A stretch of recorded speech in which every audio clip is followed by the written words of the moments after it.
हाय नमस्कार, मी प्रणिती. माझा तिसरा मिनी ब्लॉग आहे. आम्ही फायनली अयोध्यामध्ये पोचलो पहाटे 5 वाजता रेल्वे स्टेशनला.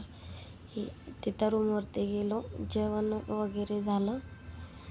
नंतर ही बघा प्रणाली, जेवायला छोले भटुरे, भात वरण, ओल्या हरभऱ्याच्या भाजीचा गरगटा, गुलाबजामुन. तिथून आम्ही या मंदिरामध्ये गेलो.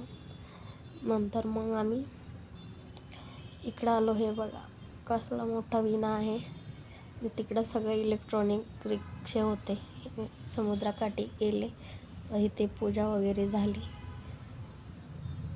हे असे दिवे सोडले, पाण्यामध्ये दिवे सोडायची प्रथा आहे, ती असे दिवे सोडले. नंतर प्रणालीचे फोटो वगैरे काढले. नंतर आम्ही बोटमध्ये बसणार होतो. हे बोटमध्ये बसले, मी पहिल्यांदाच बोटमध्ये बसलेले आहे. हे बघा समुद्र मोठा आहे अयोध्यामधलं. त्यात थोडं शूट वगैरे झालं.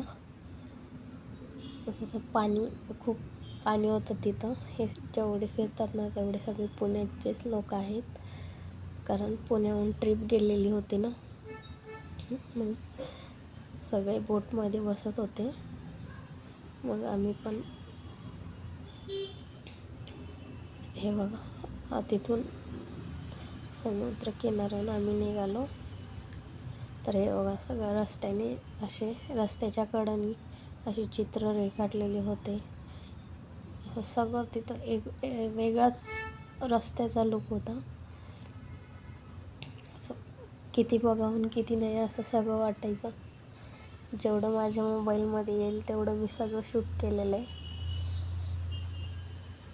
मला जे पण असं छान वाटलं ते. नंतर आम्ही तिथून गेलो.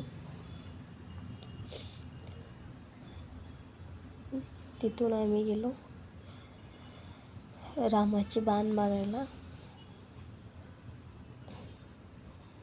हे बघा हे आमच्या सोबतचेच आहेत. तिकडं खूप थंडी होती. दिवसभर स्वेटरच घातले होते सगळे. हे बघा रामाचा गधा एवढा मोठा मी पहिल्यांदाच बघितला होता. आणि हे ढोल, हे बाण आहे, मोठी बाण आहे. माझ्या फोनमध्ये असं एकदा फोटो मला नाही काढता आला. त्रिशूल पण होतं तिथं.